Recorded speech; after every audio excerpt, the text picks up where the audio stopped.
Well, welcome everyone to Love versus Hate. My name is Anne. I am your old-fashioned nerd. And I'm Emily, your mainstream millennial. And on this podcast,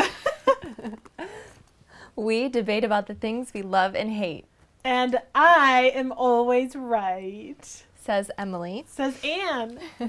Anne is always right. The nerd is the ruler, the one who is all right, just correct. Stop. Okay, yeah, I had nothing. I was going nowhere with Anne that. challenged me last week to say something different, and so... She did. She just... There you go. Yeah, she just interrupted me rudely and just took over. It's fine. I just took I was over. used to my normal cadence, but she's just like, no, we're throwing that out the window. We're switching things up. So on this episode, for the beginning, I wanted to talk about your most listened to or most played songs or artists of 2019, because the Spotify, what are these called? Like the reviews, like what you listen to, recently came out, and so I thought it'd be fun to go over it. Yeah. And Anne doesn't have Spotify because she just uses YouTube. Well, I mean, I'm old-fashioned. What do you expect from me? But I could tell you probably what I most listen to on YouTube. Yes, tell me. Well, definitely in the past couple weeks, it's by far been the Steven Universe movie soundtrack. It is phenomenal. The sounds are so good. And I've just been listening to that on basically loop. Is that a musical? Yeah, it is a musical. Oh, I could have totally used that for our last episode. If you guys haven't listened to the musicals episode, you should. I should have talked about it. Oh, well, I'll talk about it now. Yeah, the Steven Universe movie. So, it came out on Cartoon Network, I think in September of 2019, but I didn't get a chance to see it until kind of recently, and it was good. I liked it a lot. The music is phenomenal. It's like so good, and I've just been listening to it on loop. It's real, real good. I have not listened to that. No, you wouldn't really, you can't, the movie is not something you can just watch. You could watch it if you haven't seen the show, but it's not going to mean very much to you. Yeah. You have to watch the show to really get full meaning from it. It's kind of like the Rugrats in Paris movie. If you haven't seen Sure. Rugrats, it's just like, who are these kids running around Paris? Yeah.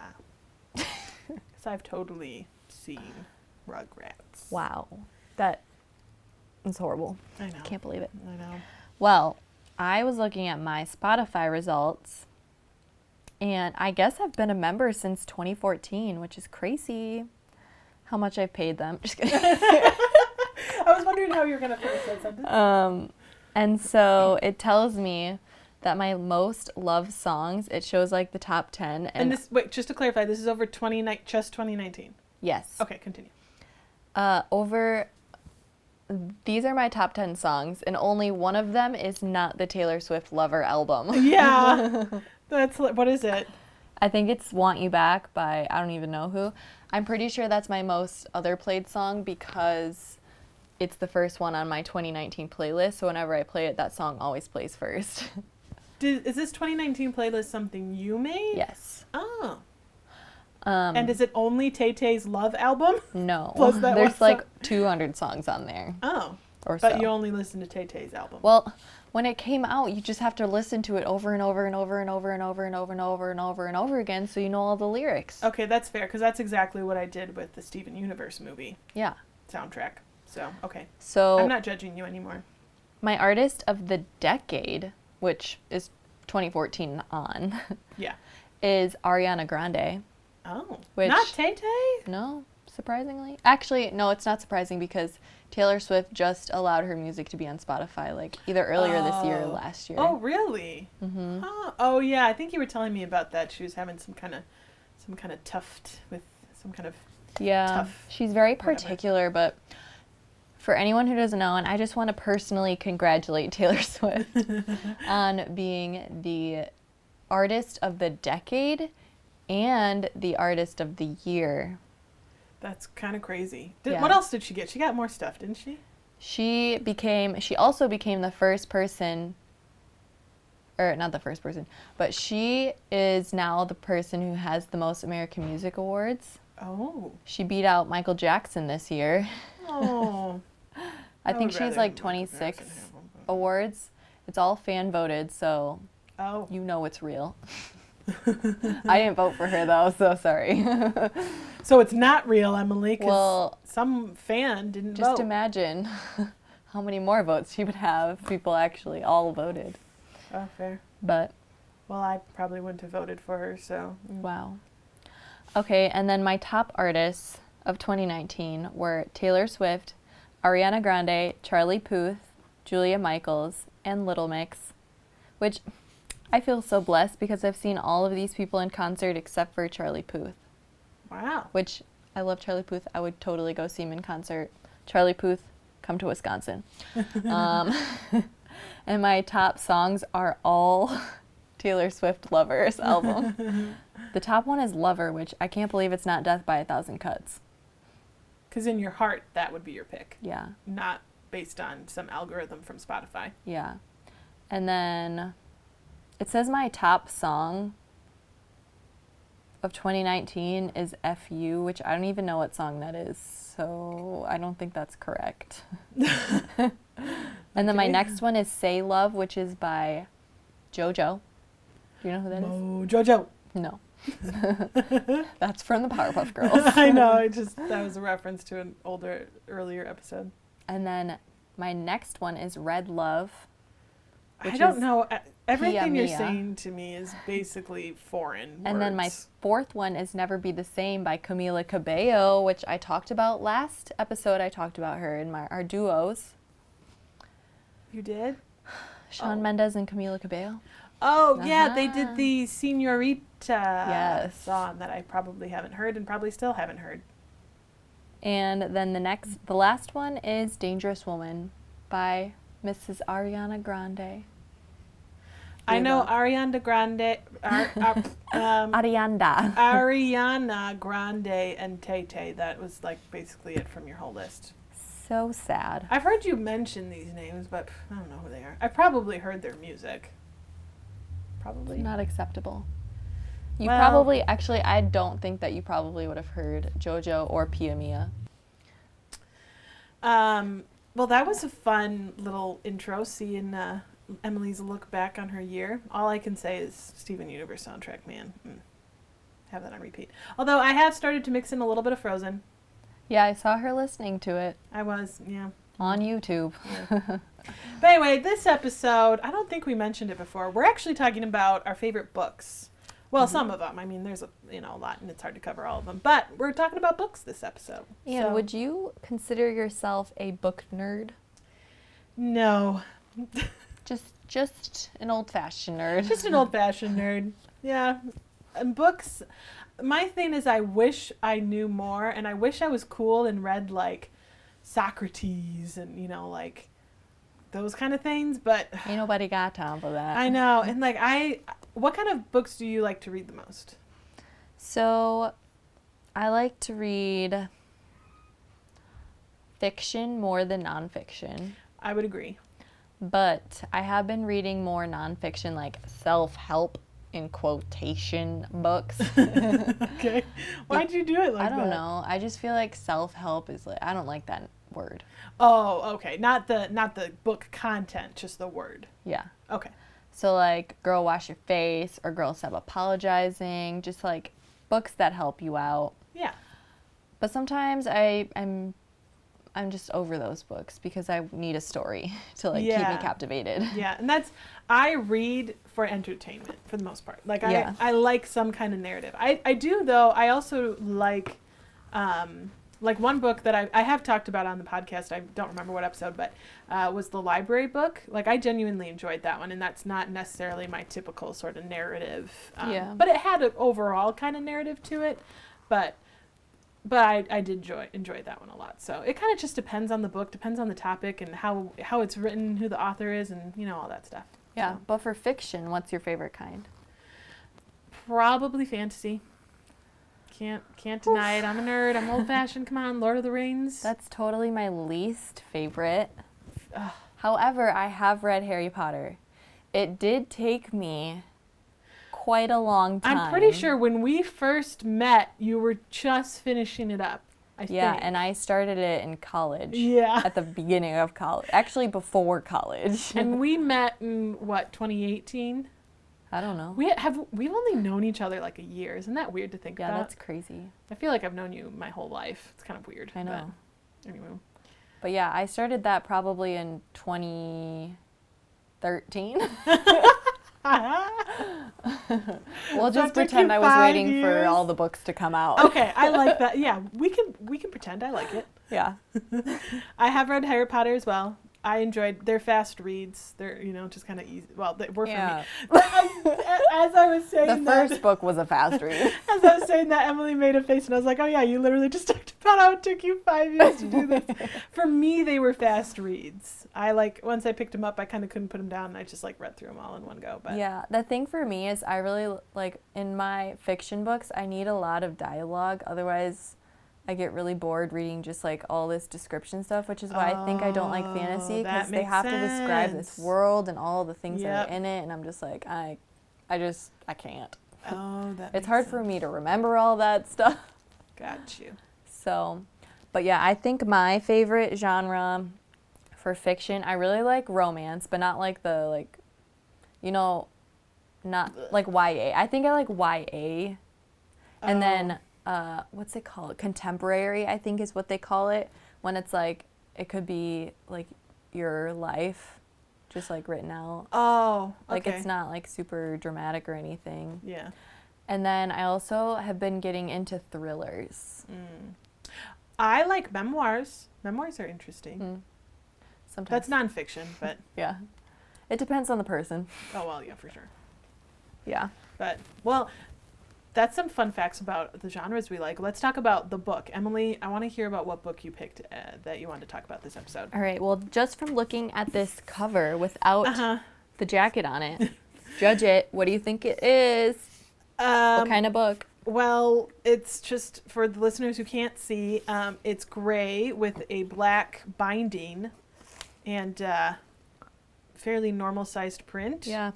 Looks like dialogue, so I would guess not self-help and guess some kind of fiction. You would be correct. Okay. Is it a thriller? Yes. To The Turn of the Key. Yes, so I'm going to be talking about The Turn of the Key by Ruth Ware. This was actually the first thriller book that I've ever read. I feel like I'm giving a book report right now. And it's amazing. Yes. So I'm just going to read one of these quotes on the back, because why not? Yeah, for fun. Let's do it. It says, diabolically clever, twisty, and creepy. The Turn of the Key is Ruth Ware's best book yet. Read with a blanket nearby, because you will get shivers up your spine. Ooh. So basically, that was a shiver up my spine for anyone who was wondering what that weird noise was. This is about this girl. Can't remember her name. Let me look. Rowan. When did you finish this book? A couple months ago. All right. It is a couple months. I'll give you that. Okay. So it's about this girl, Rowan, who lives I think she lives in the UK, and she works at this daycare place, but she wants a better paying job. And so she sees this ad for this stay at home, a nanny basically. Okay. And I think it's Ireland or somewhere not in the UK. So she has to travel to go and stay there. And she goes there, and it's this desolate house in the middle of nowhere, of course. Mm-hmm. And setting itself up for a good thriller. Continue. So they have 3 kids. One of them is in a boarding school, so she's not really there. They're all girls. And then the other 2 are one is probably a toddler and one is in middle school or elementary school. Mm-hmm. So those are the ages of the kids. So she would be living at the house. She wouldn't have to pay for rent. She wouldn't have to pay for anything, and she would have a really good salary. Mm-hmm. So she was like, oh, I'm totally doing this. Mm-hmm. And she takes the identity of her roommate, because I think she had a speeding ticket or something, and she couldn't have any thing on her record in order to get this job. Oh. So she takes her roommate's name and pretends that she's her. Okay. And so she gets the job, of course, and goes to live there. And she starts hearing these weird, creepy noises in her room. Mm-hmm. And the parents like go off because they're some like window or door people. And so they're like going to all these meetings. Okay. And so she starts hearing all these things and she's like really creeped out about it. There's this door in her room that like she can't open, it's locked. Okay. And then there's this guy who also works on the property. And so she's trying to figure out why these noises are happening. Is it this dude that's here on the property that's like trying to freak her out? Because they had all these other nannies, but they left. And actually, let me back up. The book starts off with Rowan writing letters to this guy being like, you have to get me out of jail. Like, I didn't do it. I didn't kill her.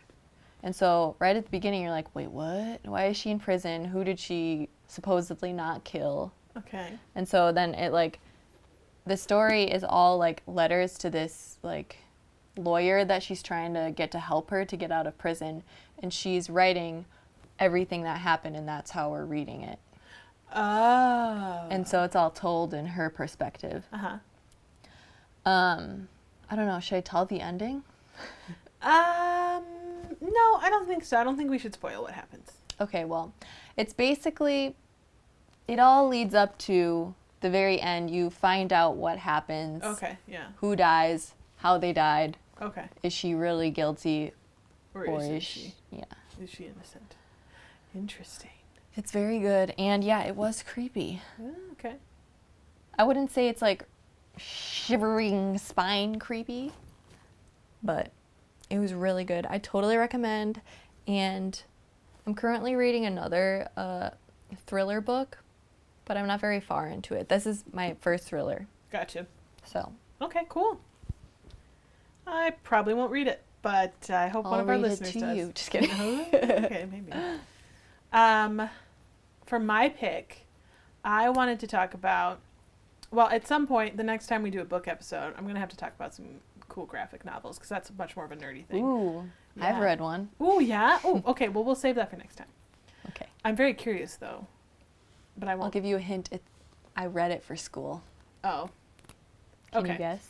No. Okay. We'll talk about it at the next time. When are we going to do? We're never going to remember that. Maybe we should just talk about it. We're going to take a little sidetrack here. We're going to talk about graphic novels real fast. Emily, I'm super curious. What was it? Persepolis. I've never heard of that. What? I don't remember what it's about. I think it's some girl living in Iran, though. Oh, okay. I just remember they made a movie for it, and we watched, like, I can't remember if we watched the whole movie or if we just watched a scene of it, because she sings Eye of the Tiger. And it's the funniest thing. I'll have to show you after. Okay. For anybody who wants to see something funny, look up Eye of the Tiger Persepolis. It's real funny. Okay. Well, I recently have been reading the Adventure Zone graphic novels. They are phenomenal. So good. I've been meaning to read like graphic novels a bit more.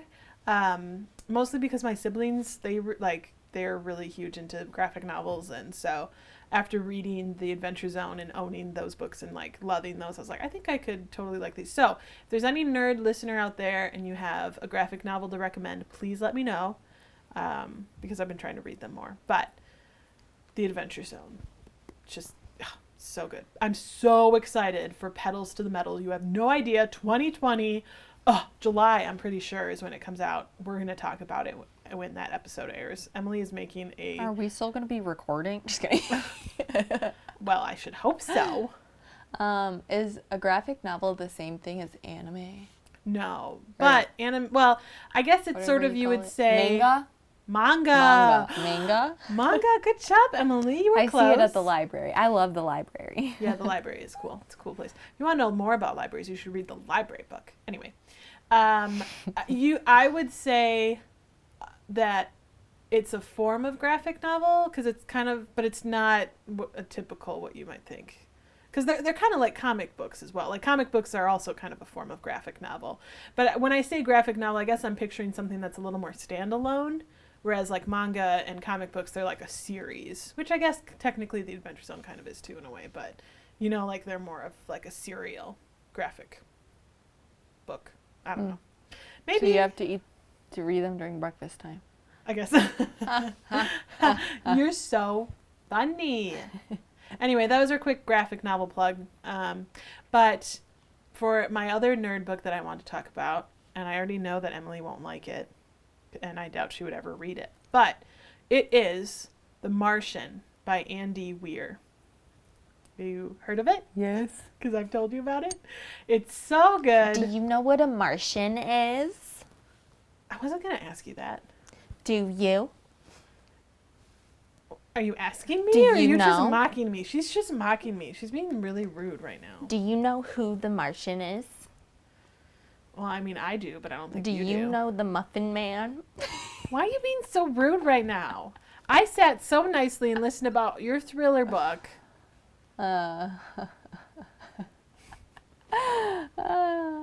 Go. Anyway, The Martian, for anyone who doesn't know, it is also a movie now. Interestingly enough, I believe it was only a few, it was definitely, I think, less than a year after the book had been published and released that they approached, I have to look to see who directed it. Oh, I'm blanking on his name. But the studio that made it and the guy who directed and everything, it was less than a year, and they approached the author and were like, hey, we want to make a movie. Can we do this? So it was one of those weird things where it was immediately after the book was published, they were like, this has to be a movie. And that's pretty rare that anything like that would happen. Usually, it has to take a while before people are like, yeah, let's make this a movie. Yeah. So I thought that was kind of a fun fact. But anyway, so The Martian is basically, if we were able to go to Mars today, with our with some, some fictional elements, what would that look like? And so it's really just a realistic space story about a guy who gets stuck on Mars and how he has to survive and the plans that Earth has to make to try and get him back. And so it's really good because it's very realistic, and he really digs deep into the science and really breaks it down, and some of it even kind of goes over my head a little bit, but it's just it's really well done. And the way I like it too is the way it's written. It's written as though it was basically it's the main character, Mark Watney, he's an astronaut who gets stuck on Mars, and he's basically writing his log. So it's all him just texting out this is what happened in my day, this is the problem I had to solve, this is what I'm experiencing. And so he's writing just his log, and that's how you read it. And then there's that storyline going, and then there's a second storyline of all the characters on Earth and everything that they're doing, and that's much more of a traditional third person narrative, where they're just kind of trying to figure out how are they going to get him off of Mars.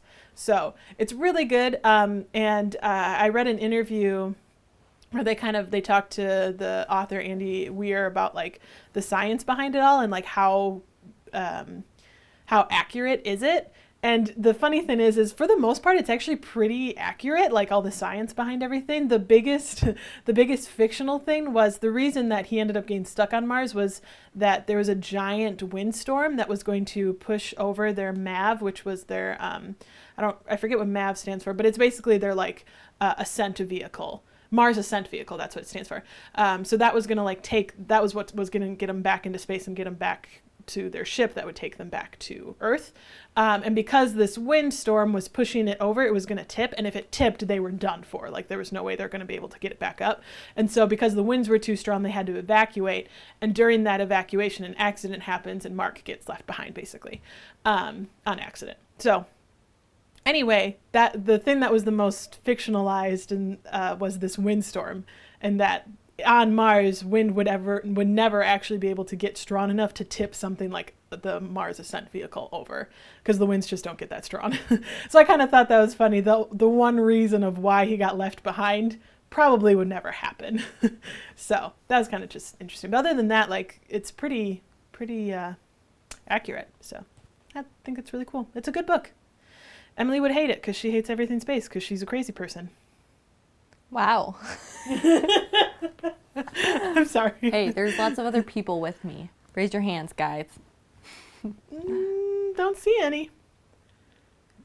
She just took one out of my book. Yeah, I did. I was being sassy like Emily's sassy. I'm not sassy, Anne.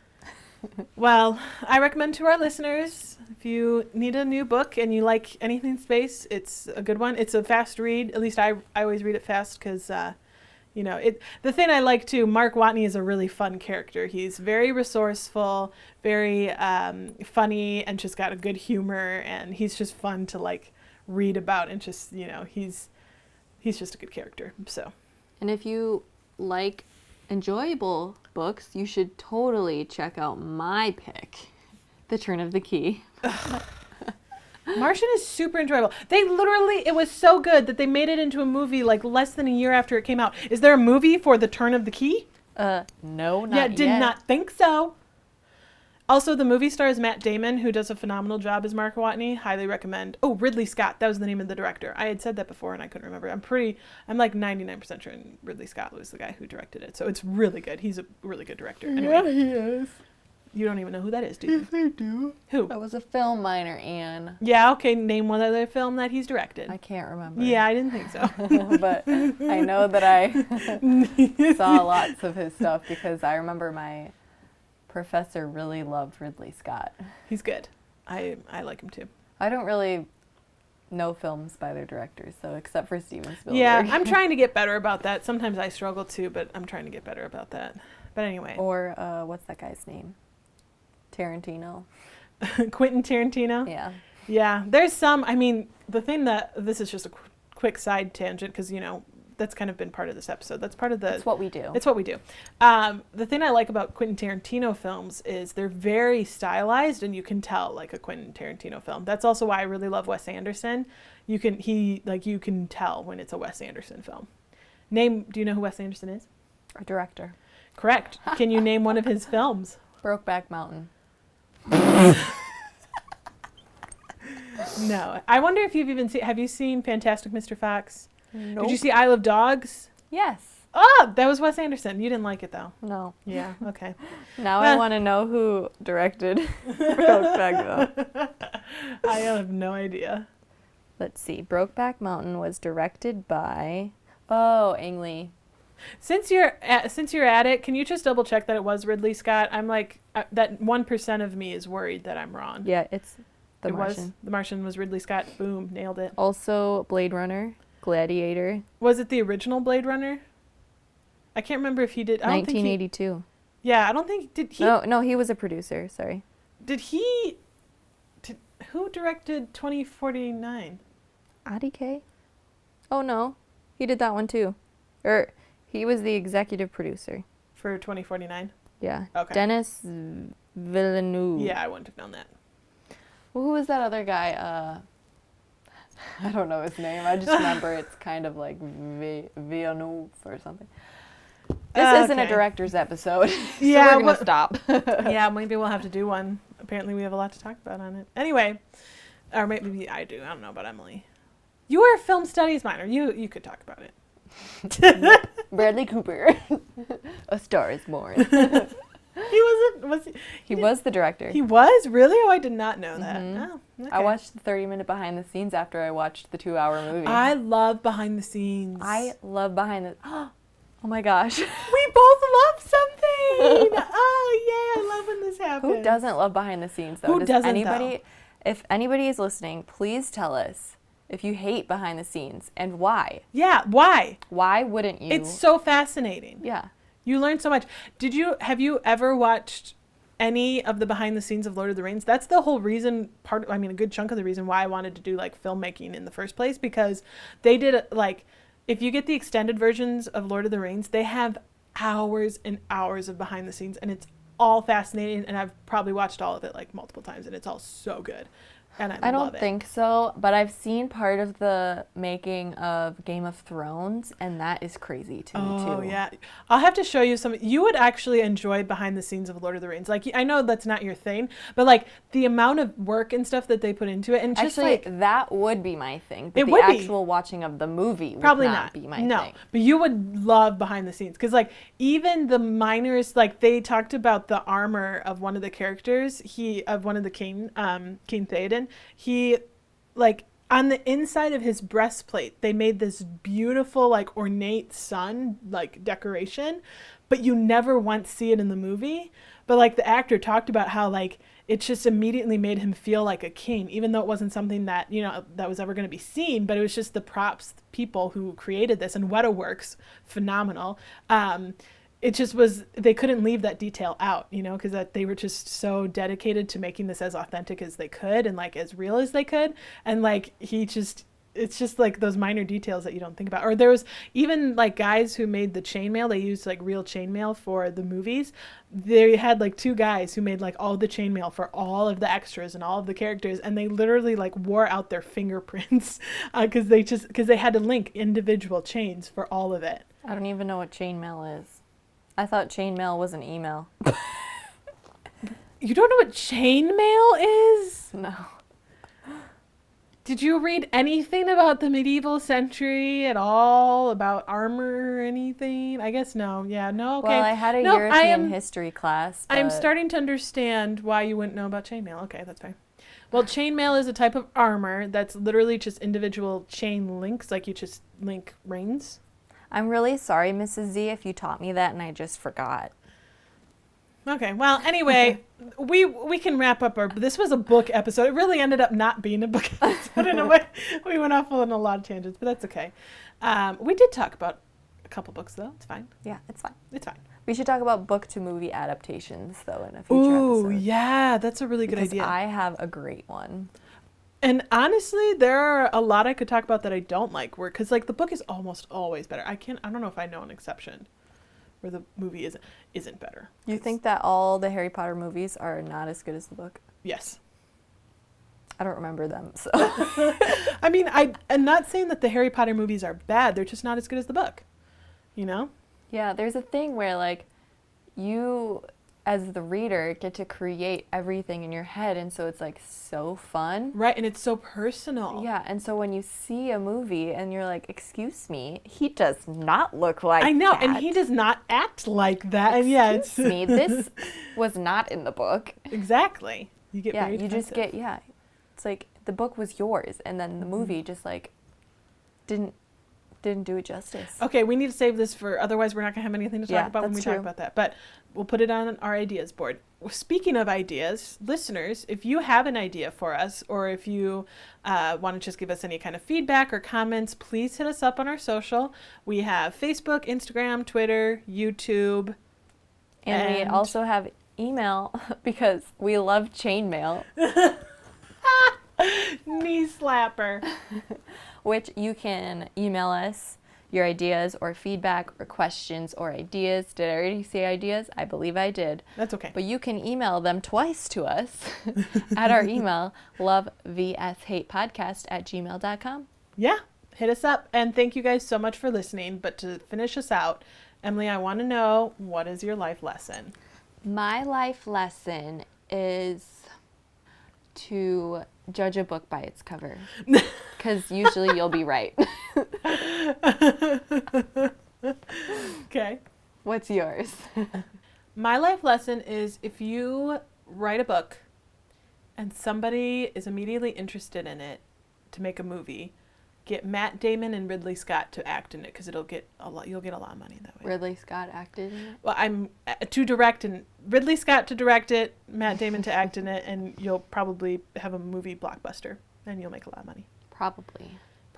Well, if Ridley Scott's directing and Matt Damon's acting, you have a pretty good chance. Did you know that I actually wrote a book that you can find in a library? Actually, you know what? I think I did know this. I think you told me about it. Yeah. Oh, you know what that reminds me of? What? There is a library, I believe in New York, where you can like submit a sketchbook to it. And it's literally a library of just sketchbooks. And I think that's the coolest idea ever. And we should go there. Let's go to New York and just go to this one very specific place. Okay. Anyway, Emily, I want to hear about your book, though. What was it? So, I can't remember what it was called. I think it was just called... Why do I even ask you questions? I think it was just called Parks of Monona or something, or Monona Parks. So, we made this book for Girl Scouts to get a badge. Oh. And it was me and 2 of my friends, because we only had 3 people in our troop. Everyone else had scattered off. Okay. And so we went to all the different parks in our town, took photos, and wrote a little blurb about each park, and then created a book. And then we translated it into Spanish as well. Aw. So there is an English and a Spanish version where you can find photos of all the parks in my hometown. Where is it kept at? The Monona Public Library. Can we go there and look at it? I don't know, probably. Okay, we should do that. I should like try and put it on hold. I don't even know what it's called, so I wonder if I look it up online, if I look up my name, if I'll find it. Let's do that right now. I Okay. think our listeners want to know if this is going to happen. All right, I'm going to Again, we're just really running with the tangent thing on this episode. You know, we tried to wrap it up with our life lessons, but this will be what we wrap up with. I'm so excited. Yes. Also, wait, I feel like I was going to say something else. We need music to build up tension. Into the unknown.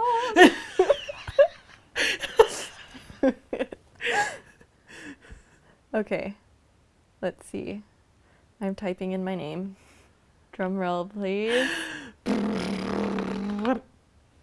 Nothing. Oh, it's not That in was their. Maybe sad. it's just not in their online system. Yeah. Aw. But there was a newspaper article, so I have proof somewhere. Okay, well, I think I'm going to challenge us and any of our listeners who happen to live in Monona Grove, Madison, Wisconsin. In Monona Grove. That's Alright. not a place. Monona, whatever.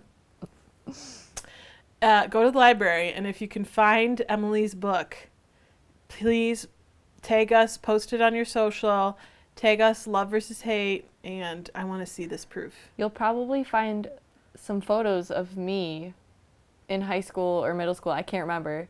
And it'll be a treat. Yeah, I bet. Oh, yeah. Oh, man, I'm so excited about this. Challenge accepted.